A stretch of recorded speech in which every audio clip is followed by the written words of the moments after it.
Cheers, everybody, and welcome to Sips and Scripts. I'm your host, Kirsten Jackson, cocktail lover, storyteller, and your go to girl for bold films and even bolder drinks. So, this is a show where cinema meets cocktails, where we sip something delicious, or we dive deep into the films that move us, challenge us, or make us say, did that really just happen? And every week, one of us picks a movie and we all bring our opinions, hot takes, and a perfectly paired cocktail to the table. And of course, I am joined by only one of my dazzling co hosts today.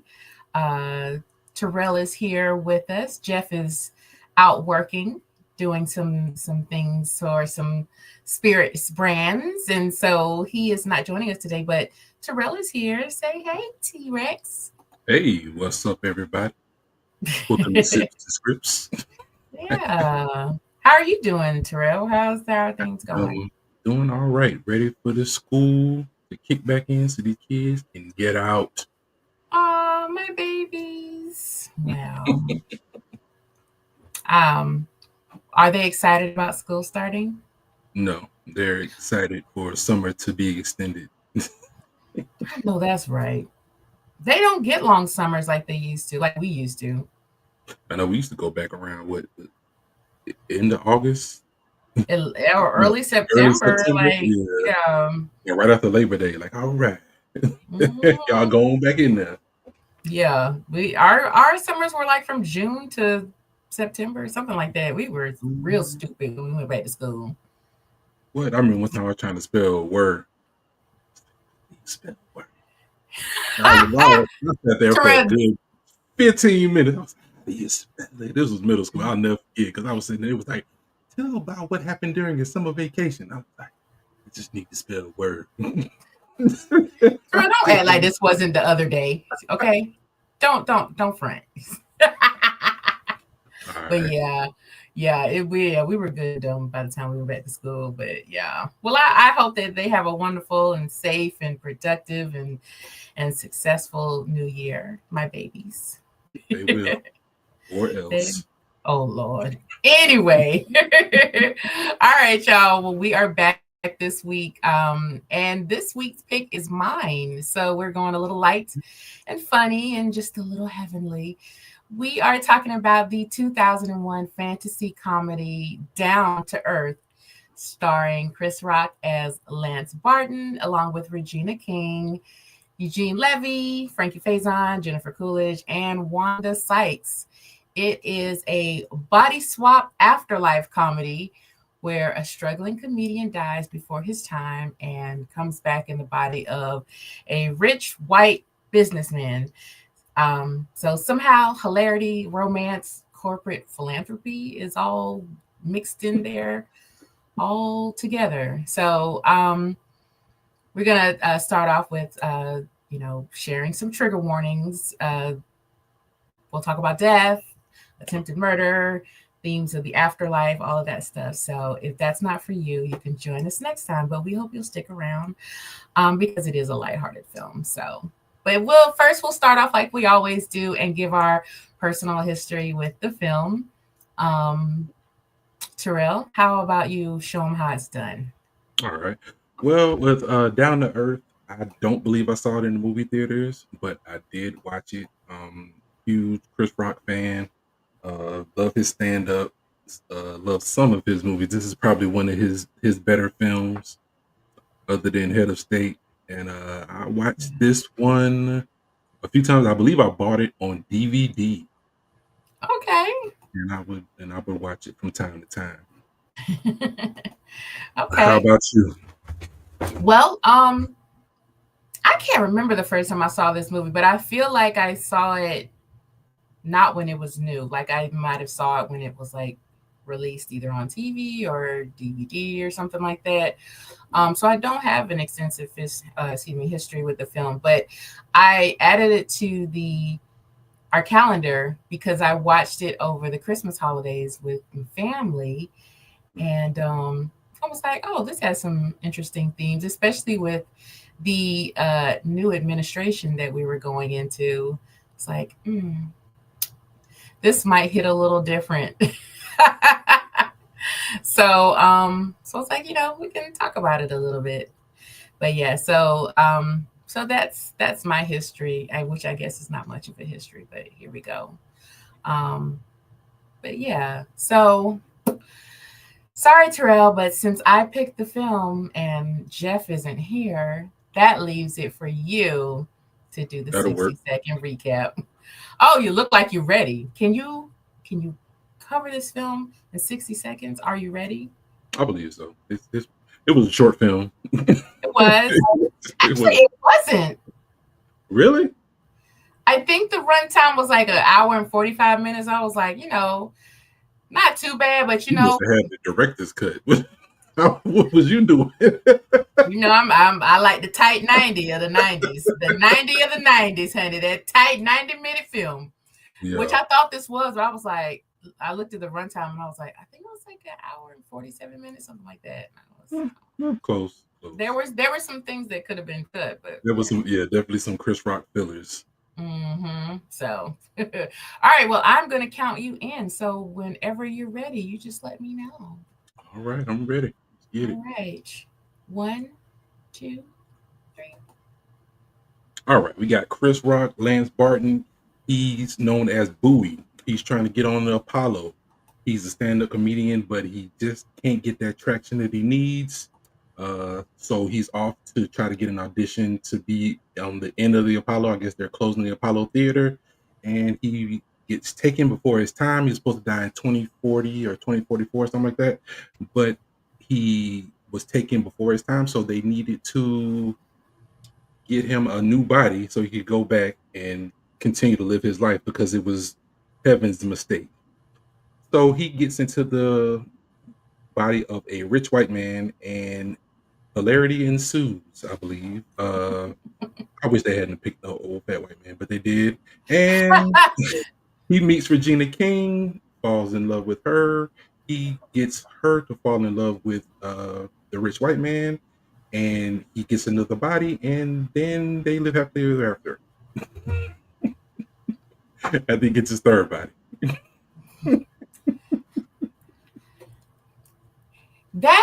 He said it wasn't enough time. that was something. Yeah, I don't know. I guess I was trying to go too in depth. Yeah, we'll call it that. All right, well, thank you for that. All right, well, before we crack our movie open and kick it around a little bit, let's have a cocktail. Okay, what we sipping on? Today I'm going to make for us a cocktail called a heavenly highball. Okay. So, of course, we have to have a highball glass. So, we are going to fill our highball glass with ice because we're not going to put it in a shaker this time. We are going to build it in the glass. So it's a builder. No shaker this time. So we've got our highball glass filled with ice. And I mean, it's a black movie. So of course we're going to use the blackest spirits around. And that would be Seagram's gin. And you can tell I've been sipping on it yourself, huh? Yeah, I got a little corner. So we're going to use 2 ounces of Seagram's and glug, and fill that in our glass. And this is an easy one. So we're going to use some sour mix, and we're just going to use a splash of that. We're going to pour it right from our bottle, just a splash, which I think was more than a splash. But that's okay. Say, you splashing in that. And then we're going to top it with ginger ale. Now, I have the cherry ginger ale, the new Canada Dry. cherry splash, the fruit splash, because I like it. But you can use regular ginger ale, of course. You can use any of the ginger ale varieties. Nice. So we are going to top it with our Canada Dry ginger ale to give it a little fizz and a little fun. All right. And if you're feeling fancy, you can top it with or garnish it, excuse me, with a lemon wedge or a whatever. I can't get this straw open. Oh, So that can be your garnish, or just add a straw and it'll be just fine. So here we have our heavenly highball. And I'm going to give it a little stir. yeah. Let's see. Let's see. How's it taste? I need to know how this tastes. Very good. I mean, because I made it.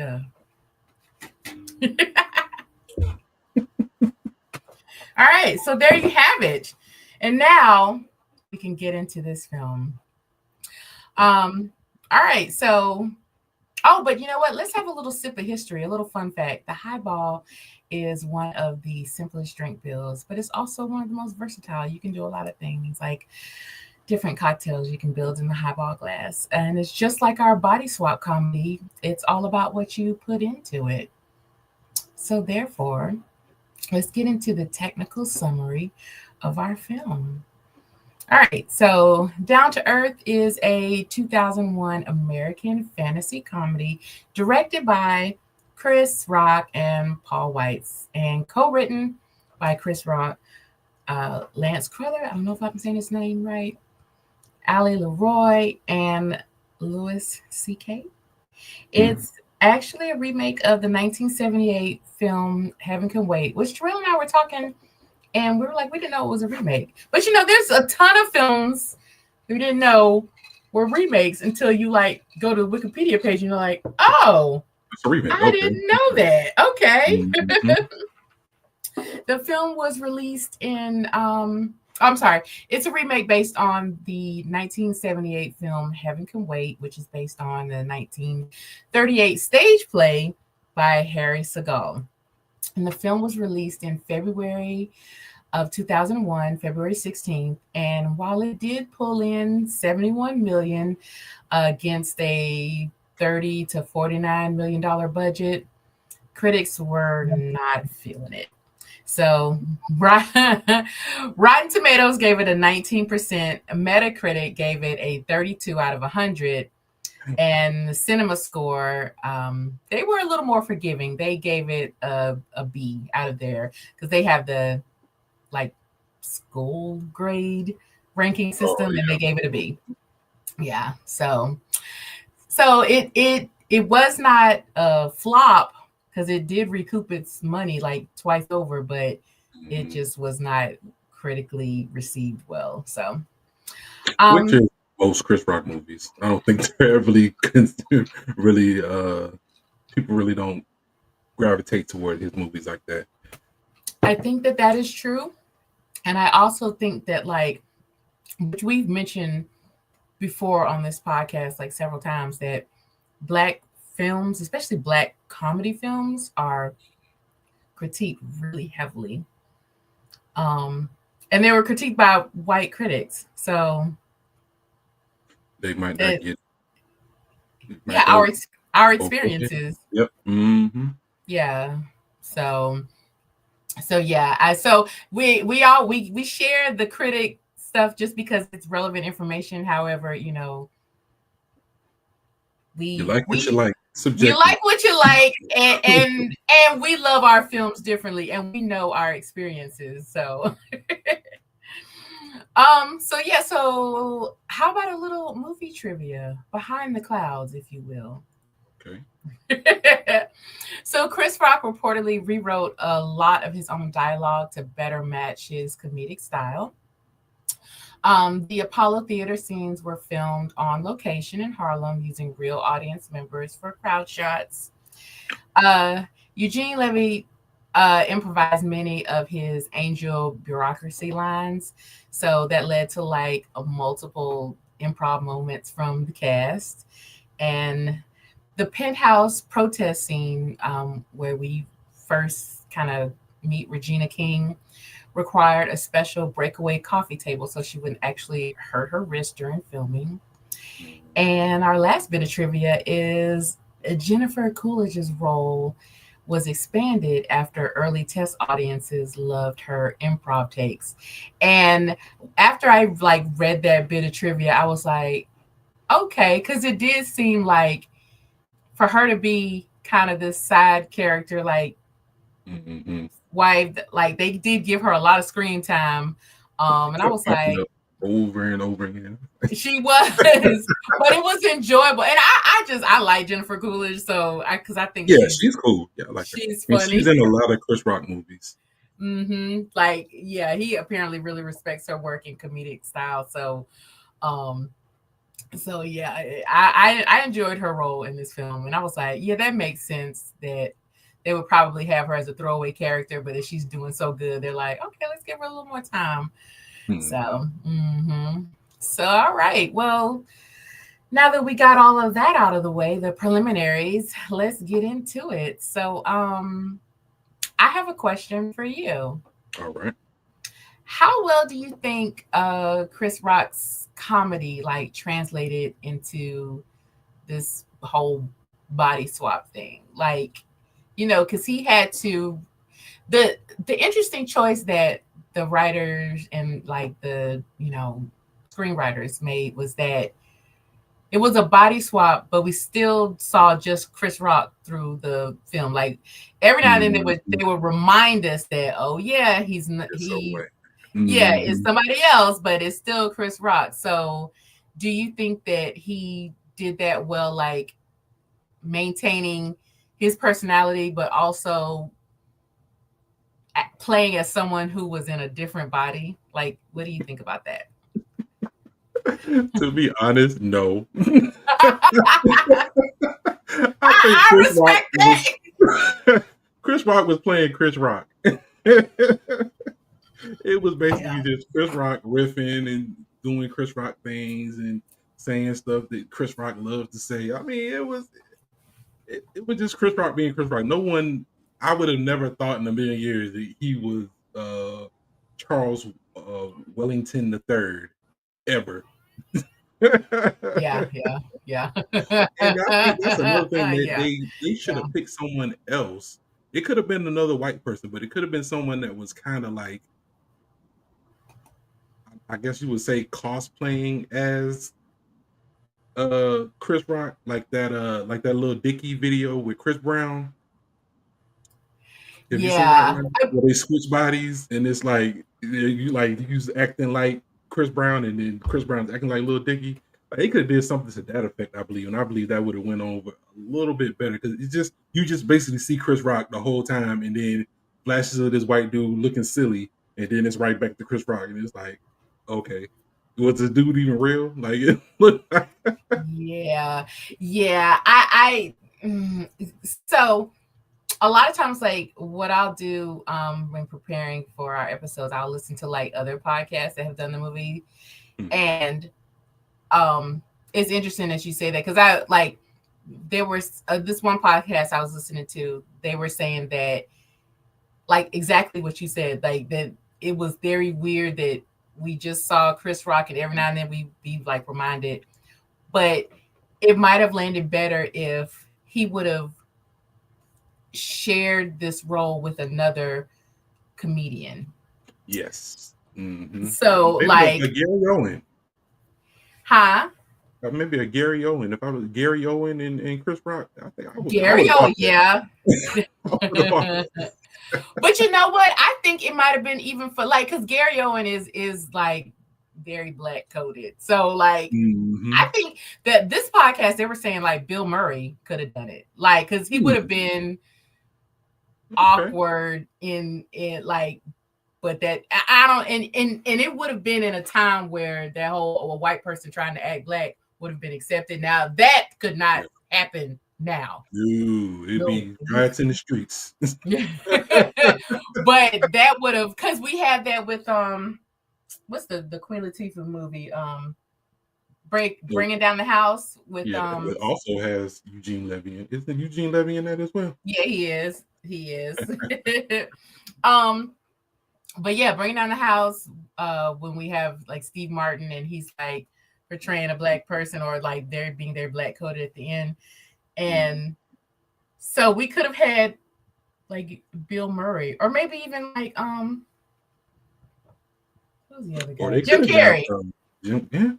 Yeah, yeah. But Yeah, Jim Carrey is he he's is a wild. different. Mhm. Yeah, he's a different type of But comedian. I say Jim Carrey because he's comfortable with black people. Like he Oh, did yeah, years with Living yeah. in Living Color. Living Color. So like Mm. I think he would have.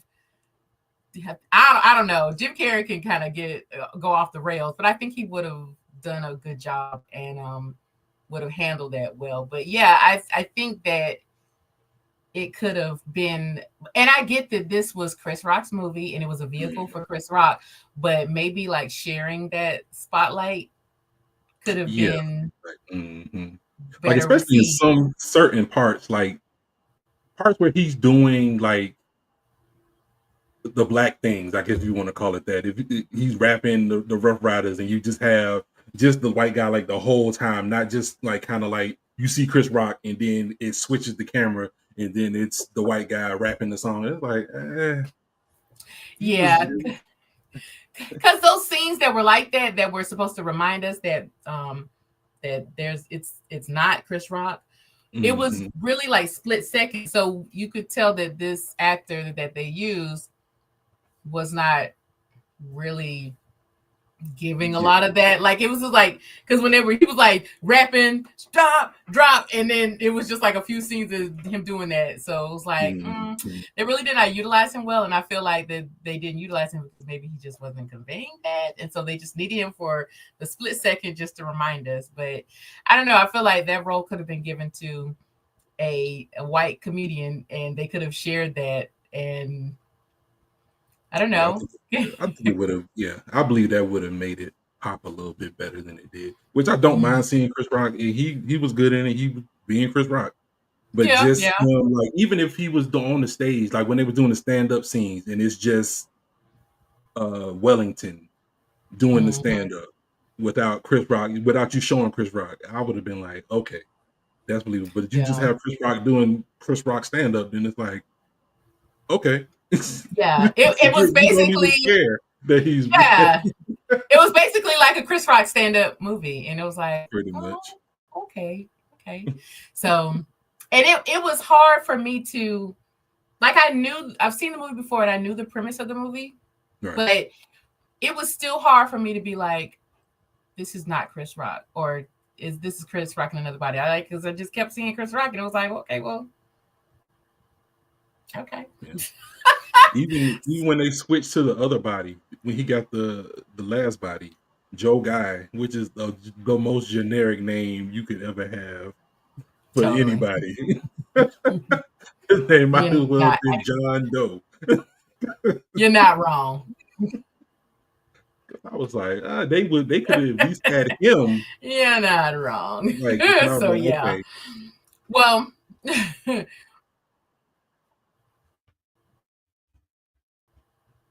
yeah.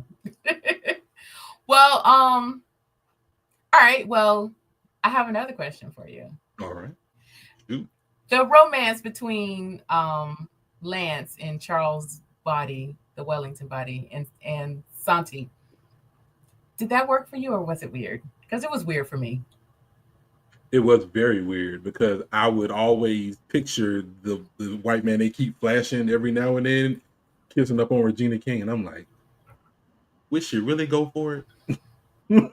Was she really after this guy being I mean, this asshole for this entire time, and then all of a sudden he changes his ways, and then you just like, oh, I knew you were gonna kiss me, but I didn't know how it would feel. I was like, I believe you know how exactly how you would feel. You would not have enjoyed that whatsoever. But that's just my it thoughts. was very strange. And listen, I'm on the internet a lot, so I've seen strange looking couples, but Mhm. this one was Yeah. very strange. But okay, I mean, hey, who are me to judge? But it was strange, but and especially with her being so what's the word for it? Like she was so like she was protesting, like she was very pro black, Exactly. Like and she came in there and it was like just it was handcuffed a herself. very Like, yeah, yeah. It doesn't seem like something yeah, and someone for her to should end like up falling for. Even though no right, depending like like, oh, falling this for I this, yeah, I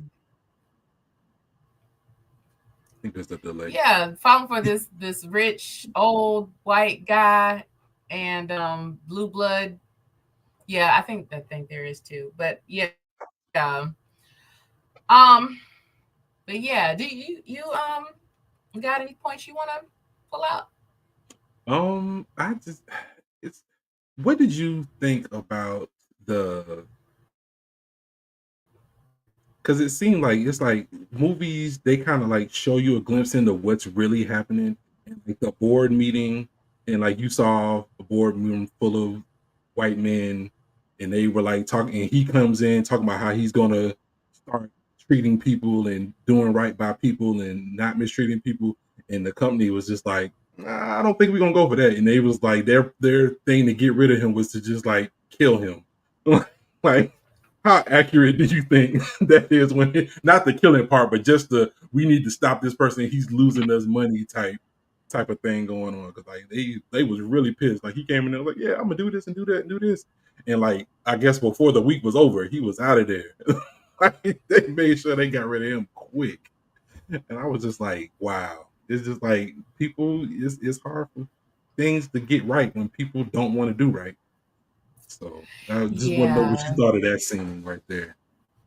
So yeah, so so the scene you're talking about was when like they were kind of in the beginning, the wife and the guy she was fooling around with, they were wanting to kill him.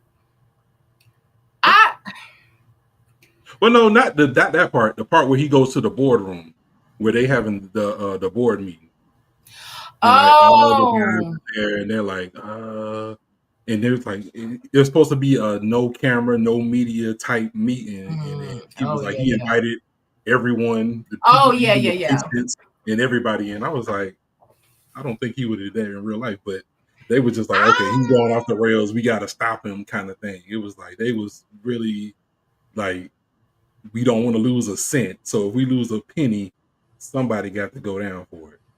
I don't know. I back then I would have said no, but now I'm like, now that we have, I don't know, all these conspiracy theories flying around, I wouldn't put it past anybody.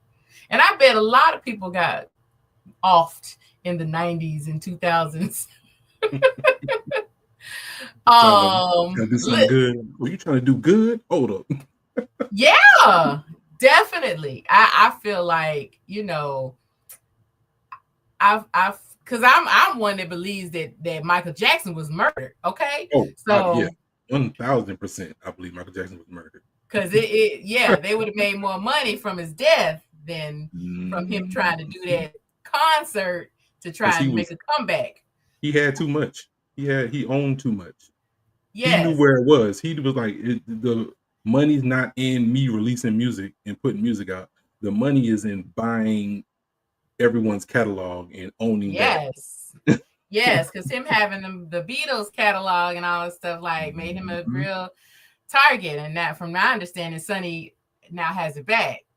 Oh yeah. Sony. So I don't know, like that's a hard one.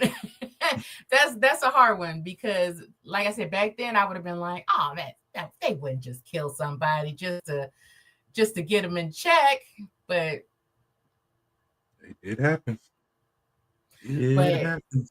I certainly think I don't know. I'm a little more cynical now in my old age. I've gotten like I don't trust nobody. So I think it's quite possible. So yeah. What about you? What you think? You think it was far fetched, or you think it was?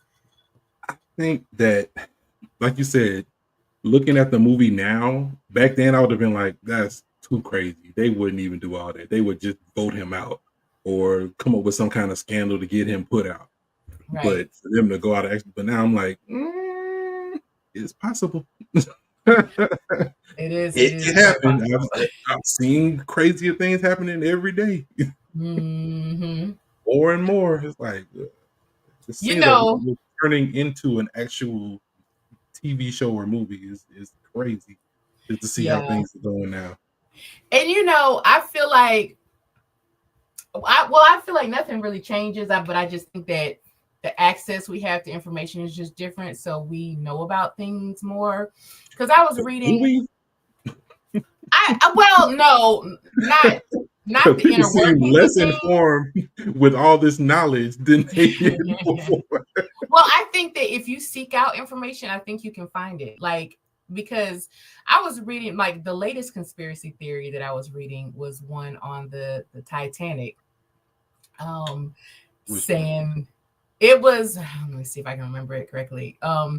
Like, because John Jacob Astor was on there, and one of the, I can't remember. It was like three important guys that were like um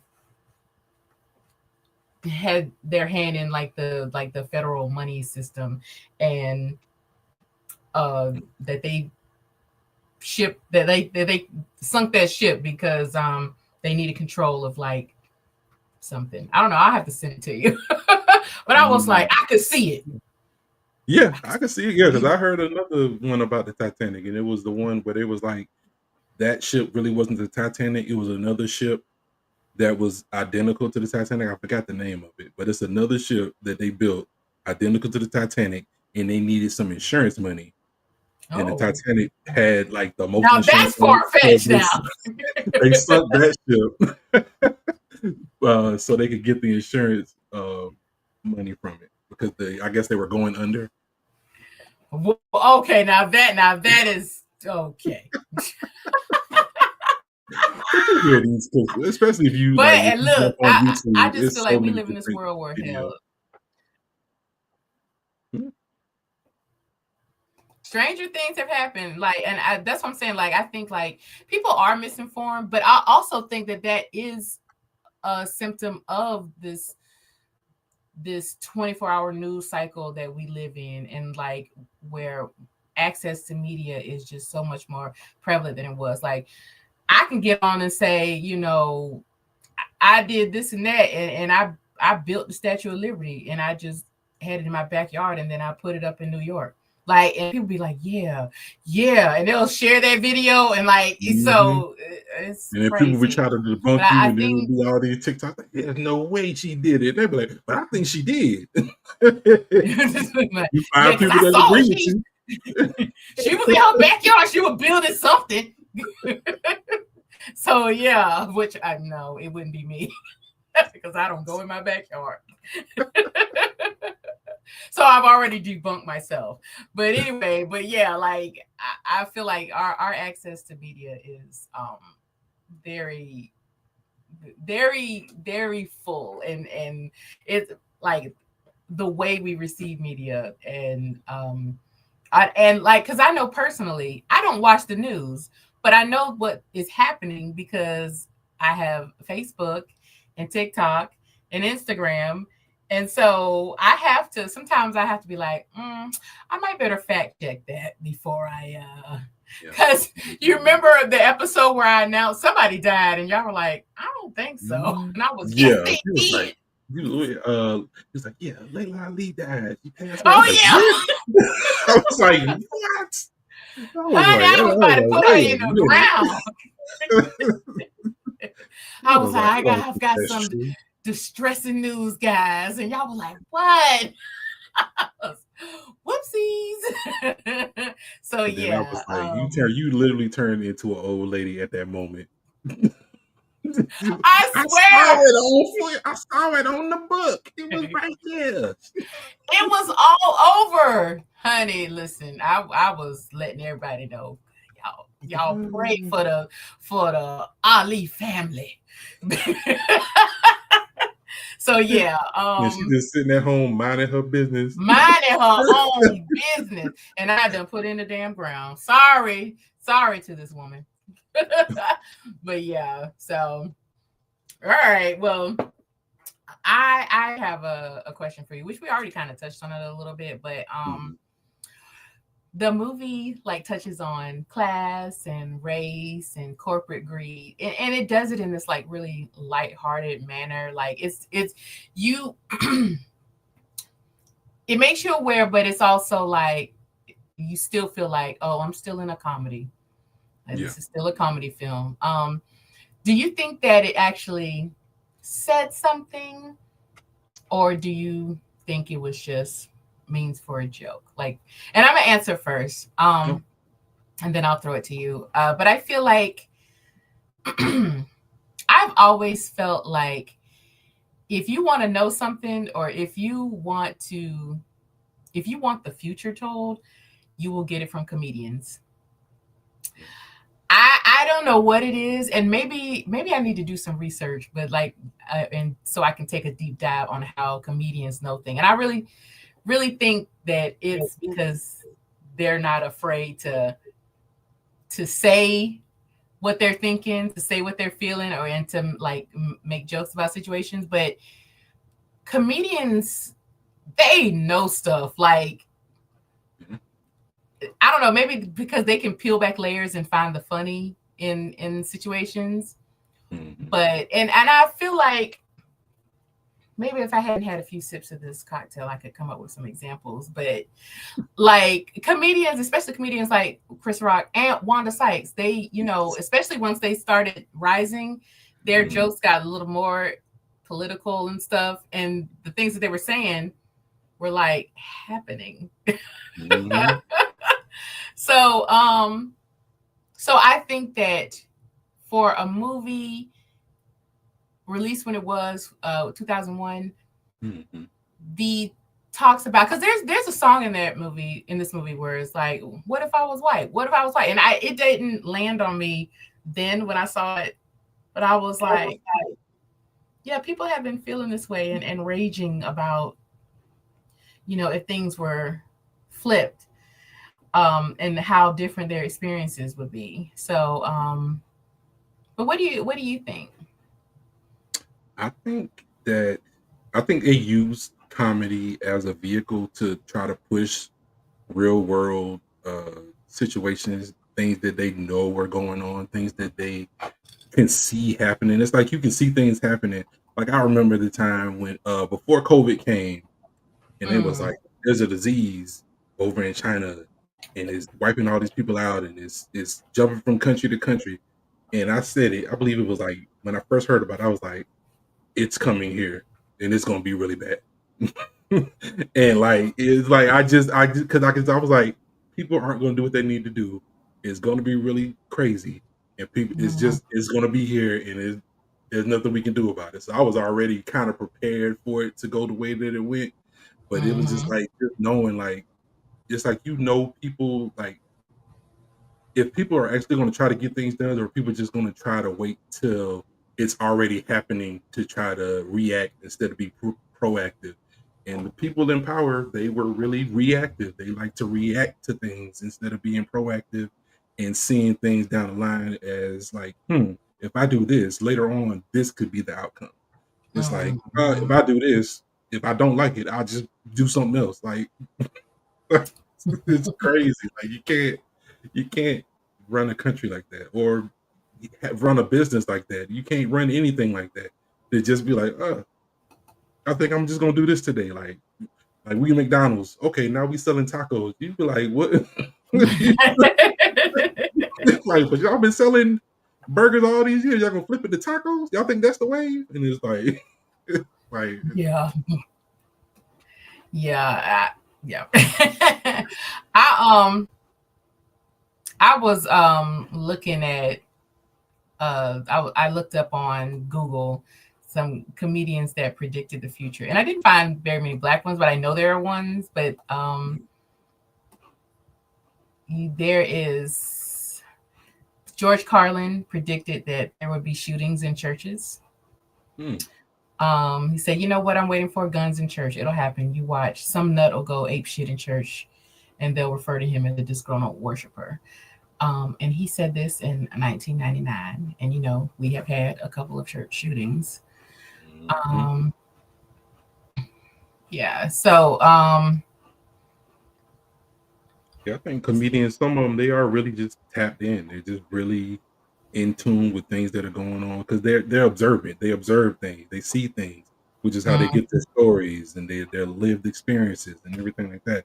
So when you're around stuff and you're not in it, but you're looking at it from a distance, you can see things happening, and you're like, hmm, mhm, I can see it going this way. This would be something I could add into my material, put a spin on it, make it funny, and give it to the people. So yeah. mhm. And I think that also once you pull the seriousness out of a situation, you're able to see like many angles of it, Mhm. and get a better look at how things can play out in the future. So I think that comedians have that rare opportunity to not be so serious, but to like examine all angles of a situation to find the funny. And I think they somehow end up predicting the future. It's wild. Now I've got to look that up. Like I was just thinking about that. Like, that's an interesting thing. I'm a big nerd, so here we are. um. Okay. Well, I have a final question, unless you have some. No, go ahead. Hit me with the final. Okay. All right. Well, this one is a lighthearted one. If you died and could come back in someone else's body, what is the first thing you do? Hmm. Do I get to pick the body? All right. Let's say you do. Let's see who you picking. Who you picking? Not a specific person, but I would come back. Come back as an athlete. I believe. Okay. Yeah, I would just live that lifestyle for a little while. I like sports. I love basketball, so I'd probably come back as an NBA player and just ball out, have a good Mm, time, have a good life, and then yeah. retire. Okay. Okay. All right. And that okay. So that's what you would do. if, if I died, and I could choose the body I come back in. I don't know of a specific person. Like the first one that comes to mind is like, I don't know, Paris Hilton or something. But I would come back as like a rich heiress, because I feel like they get to have all the fun and don't really have to do much of the work to make the wealth. Mm. So that would be fun to just chill and spend money and go to events and parties and like because Kendall Jenner. And I don't say that she didn't work. Like she has built a successful beauty brand, Mhm. and I think that she did a lot of work with that. But there's also she has the privilege of being tied to the Kardashian and Jenner name, so I that is what I would do. I would if I had my choice, I would come back as some rich heiress on a yacht, and they'll be like, "How do you make your money?" And I say, "Well, I didn't. Someone made it for me, but I can tell you how I spend it." Oh, you already ready? Okay. I've been practicing. See, you sound just like him.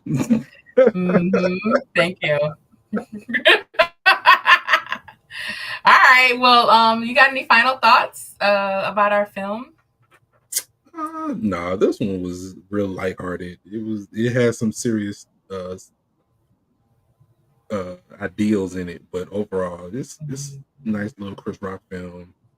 Oh, we I have wish. a. Oh, before I say, we have a comment that says, I think that when they used to Walmart churches back in the day, I'm not sure what they're responding to, but um, Probably the George Carlin thing about the shooting the church. oh, oh, yes, yes, yes, yes. Um, yeah, yeah, absolutely. So yeah, thank you for that comment. Um, all right, so yeah, well, let's roll into best, worst, weirdest, and so this is a portion of our podcast where we identify the best, the worst, and the weirdest part of the movie for us while we viewed it. So Terrell, how about you show them how to do it? Okay. All right. So the best part of the film, I thoroughly enjoyed Chris Rock and Regina King. I believe they had for some reason Chris Rock seems to pick like the the the female that's starring with him. He seems to always pick top notch, grade A talent, and it always shines through. It makes his films a lot better than they would be with anybody else because Chris Rock is a comedian. He's not really that much of a filmmaker, so to speak. So yeah, Mhm. the cast, I believe he put a lot of good people around him, and they were able to showcase what they were able to do with the material that they had.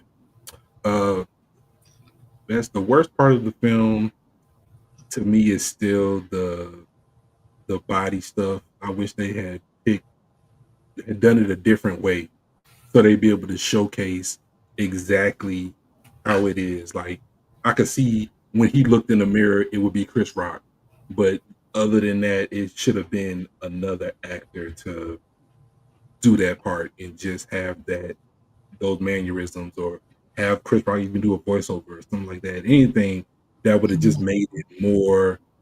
It would have immersed me more into the plot than it did. And Yeah. the weirdest part of the film was how Chris Rock didn't call. I would have definitely called the police on him. They did try to kill him in the beginning of the film. So police. Now I'm just playing. Like, no, I'm not just playing. Get them out of here. They're actively trying to kill me.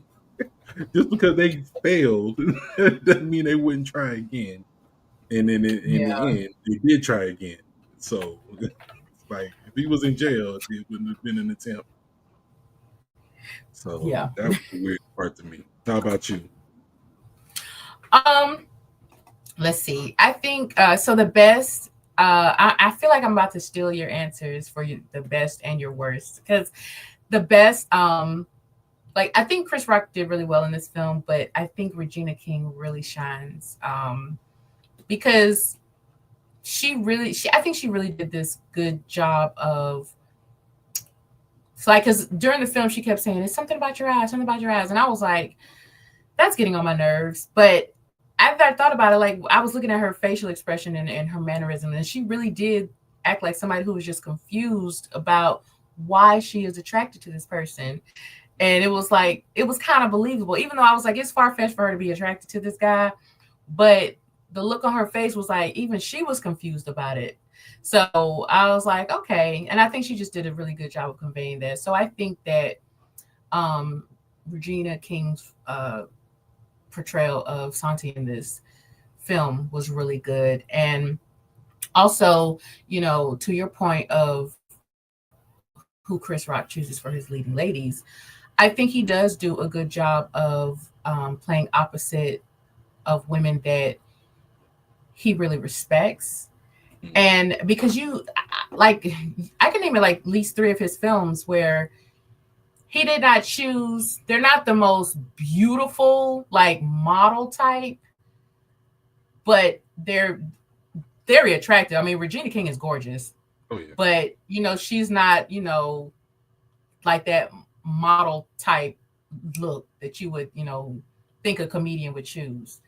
Mm. Um, but he starred opposite Regina King and also Kerry Washington, which I feel like the same about. She's not this model type. She's gorgeous, but you know, also when he had Gina Torres play his wife in I Think I Love My Wife, like he chooses these beautiful black women, but they are also like respected black women that are vocal and speak for themselves. And I think that that is such a great thing to do in a film that where he is the star, but he still chooses these strong black female characters and gives them dialogue that is good, that's worthwhile. Like they could be throwaway characters. Like we could have easily had Regina King's character be like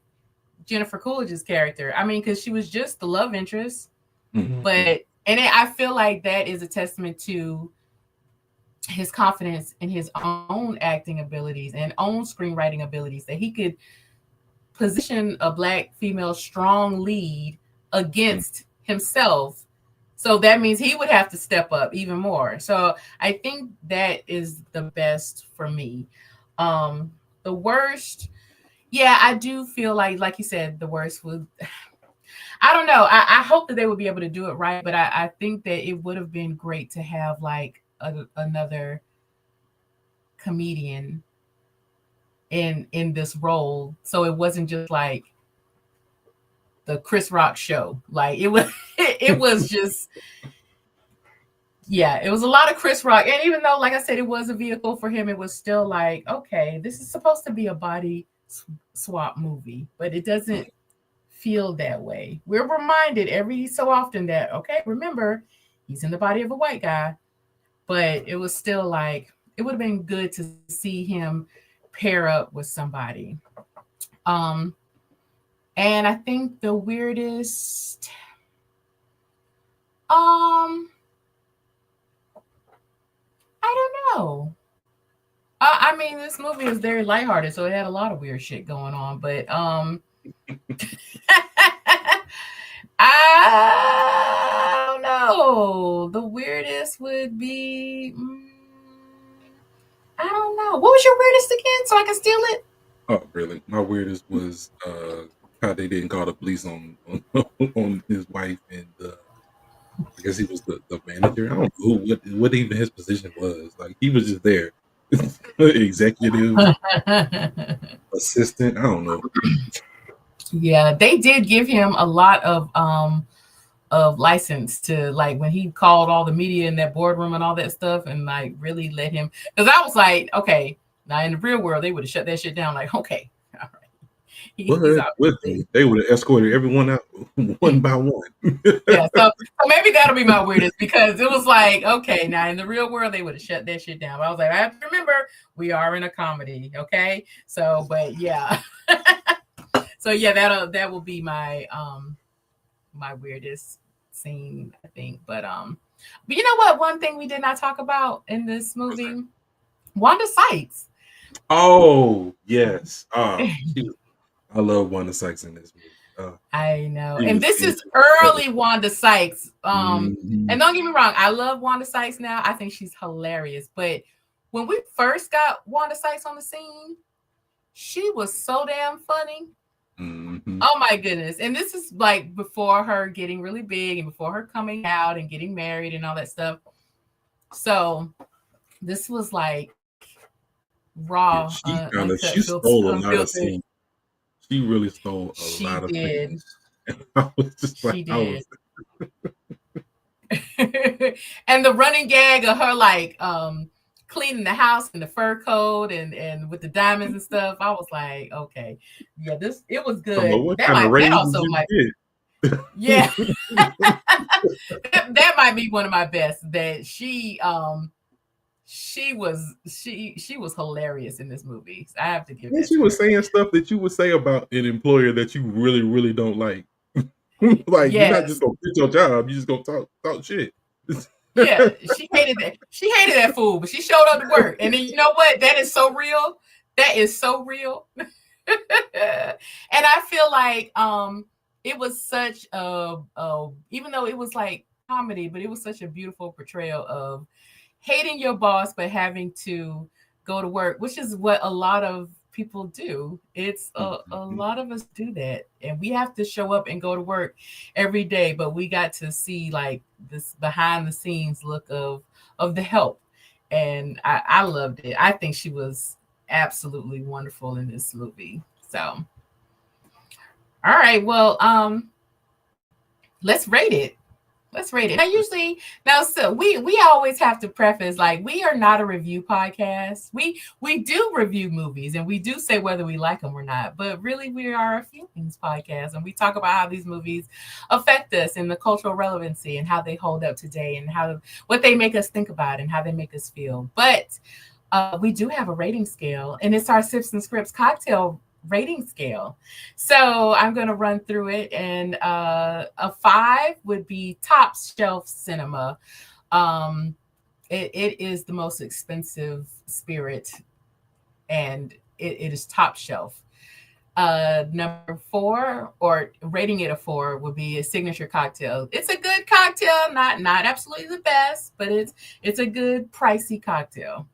3, house margarita. It's cheap, but it's good. You'll watch it again, you'll order it again, whatever. 2 is bottom shelf special. That is the cheap cocktail special that's on sale. You might not like it, but you'll drink it. And number 1, the 1 rating is well liquor with no chaser, just a straight one shot. That's it. I'm out. All right, so Terrell, rate our film. I'm rated a 3. Okay. All Yeah, right.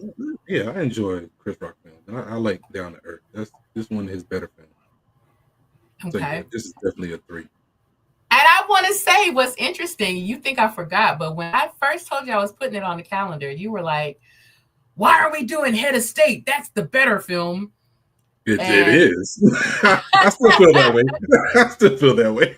yeah, but you had no It's love the for better me film. putting it on the calendar. You were like, Yeah, "Why?" But I feel like on this rewatch, you might have found some love that you had deep in the cold chambers, the frozen embers of your heart. and I think that's all due to Wanda Sykes because every Okay. time she showed up, I was I was laughing out loud. Yeah. Wanda plays really well with white people. Hmm. And I know that's a crazy thing to say, but like I'm thinking about all the movies that she's been in, like cause she was a fucking riot in Monster in Law. I don't know if you've seen that with Jennifer Lopez and Jane Fonda. She is very funny in there because she plays like Jane Fonda's personal assistant, Oh, okay. and she's there. And it's funny because it's like she's nice and helpful. So you'd be like, okay, now just giving off some kind of magical Negro kind of thing. But she'd be under her breath like, so I think that's great because really that is how many of us African Americans live. So, but yeah. All right. So I'm going to rate our movie, and I think that I think it's a 3 as well. That's I good. think I'm gonna say 2.5. Two I'm gonna point. say Okay, 2.5 that's good. because I think it is one of Chris Rock's like not very serious films, even though it does have some serious themes. Like I think it's just one of his like, this is just a vehicle for me to show off my stand up.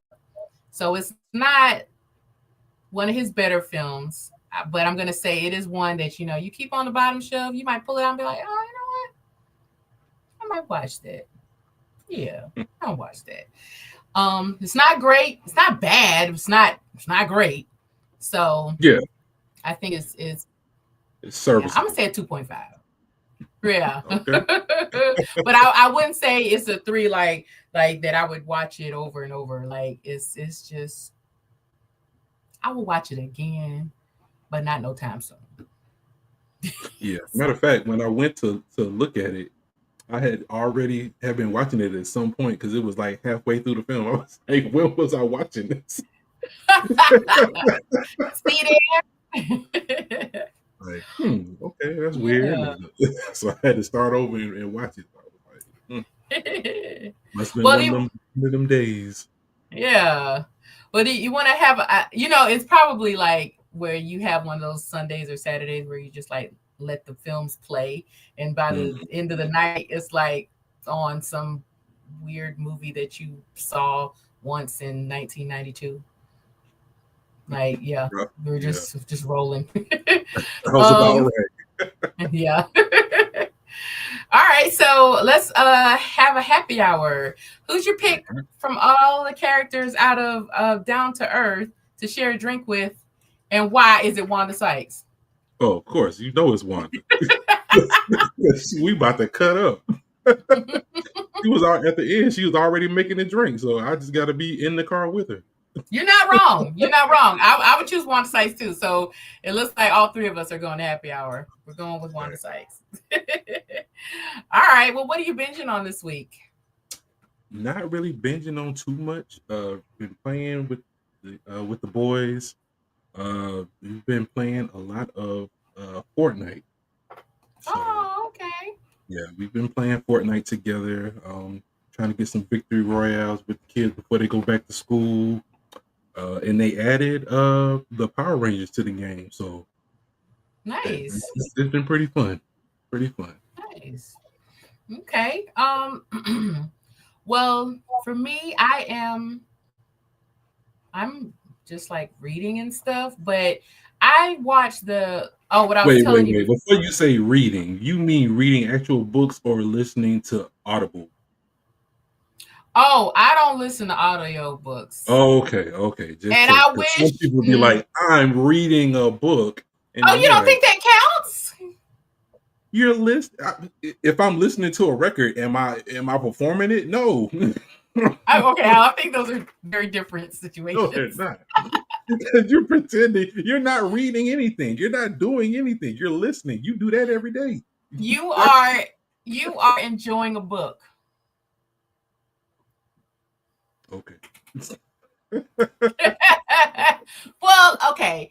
No, I have to actually read, and I wish I could be like, oh, I don't do audiobooks because those are beneath me. I like to read and feel the pages in my hands. But no, my attention span is so terrible that if I open or put in an audiobook, I don't know what the hell's going on. I'm thinking about 1,000 different things. So I have to actually focus on words on a page. So no audiobooks for me. Like I've tried to do audiobooks while driving, and no, I can't I do believe it. I would drift off into dreamland if somebody threw on an audiobook while I was driving. I would I be will, afraid for my own driving if I'm listening to and an audiobook. it could be something that I'm interested in. I'm just like, I don't know. Oh, we have a comment that says, I love read listening. Really? Read listening? You're not wrong though. That's not a thing. That's not a thing. Read listening is a thing. Even though I don't You're do it, I either respect it. listening or you're either got an e-reader, you have a book, or you're listening to it. It's like listening to a podcast. Like But you know what's funny is even with podcasts, like my attention span is so terrible that I cannot listen to shows that only have one host because it's the same voice for over and over for like an hour. I stop listening. Like I like shows. Like when I find a new podcast, I immediately go and look at the host, and I'm like, if there's just one, I can't listen to this. I cannot do it. I have to have like the bouncing back to keep me engaged. that's fair. One of my many Read quirks. listening is not a thing, and I need Read listening is a thing. I am never a with you, thing. listener.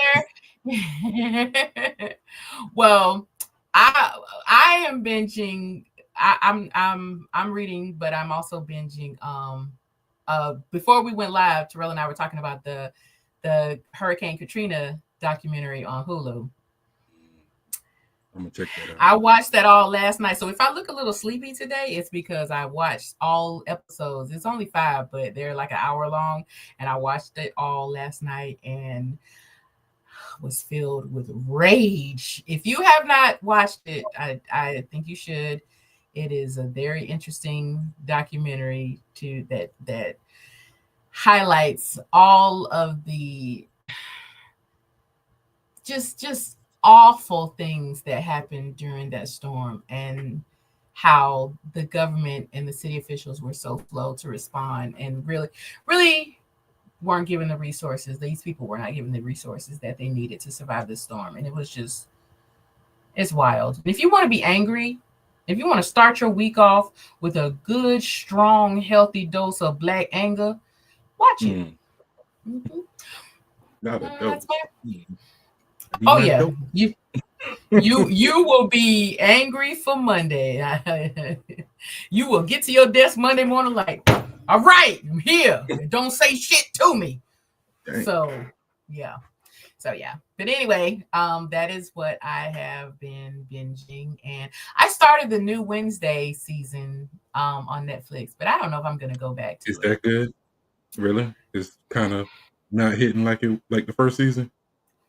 Okay. I'm gonna say this, and you can take my advice with a grain of salt, or take my view with a grain of salt, because I try not to, when it comes to remakes and stuff, I'm not a fan of them, but I try to give them a chance, because I'm like, you know what? You can't just hold on to the past forever. Like, they're about to do this Harry Potter remake, and you know how what a fool I am over the Harry Potter Yeah. franchise. But I'm Mhm. like, yeah, they're redoing the story, but I give it a chance, whatever. But I don't really like Jenny Ortega's portrayal of Wednesday. Oh, okay. Sorry. I think she's great, and I think she's the sweetest girl, but in the movie, like, Christina Ricci kind of played Wednesday as like this, like, teen that was just like whatever. She Hmm. was just dark and just, and Jenny Ortega plays her like a robot. She's like, I don't know what's going on. Mm. Like, the way she talks is very weird. So I just not feeling it. But I might finish it. But I watched like one episode and I was like, we'll see. But yeah. Okay. So that's what's going on in my binge world. Yeah. But I love her, don't get me wrong. So here we are. But yeah. So any final thoughts before we close out? All right. Well, for all of the kiddies going back to school, Sips and Scripts wishes you a successful year, and, or all of the parents that are, because I hope none of the babies are listening, but all of the parents that are getting their babies ready for the school year. Good luck. Ooh, I couldn't imagine raising a kid these days. Like, oh gosh. But shout out to all you Mm. ones that are doing it. Yeah. So, but yeah, Terrell, anything from you? Ooh. Baby boy turned 5. And we wish him a Yes, you belated did. happy birthday. Happy birthday. Yeah. Okay. All right. Well, that's our show, folks. So thanks for tuning in to Sips and Scripts. We floated our way through Down to Earth and kept it light with a heavenly highball. So, but next week, who knows where we'll land? Or not next week. We'll see you in 2 weeks. We're every other Sunday, folks. Yeah, Every no other matter what Sunday. she says at the beginning. Other Sunday. Damn it. So who knows where we'll land in the next 2 weeks. So, but follow us on Instagram and Facebook. Both of those are at Sips and Scripts Podcast, and visit us at sipsandscriptspodcast.com for past episodes and drink recipes and to learn about your hosts and a whole lot more. So until next time, cheers. Thanks for joining us. Cheers. Cheers. Bye.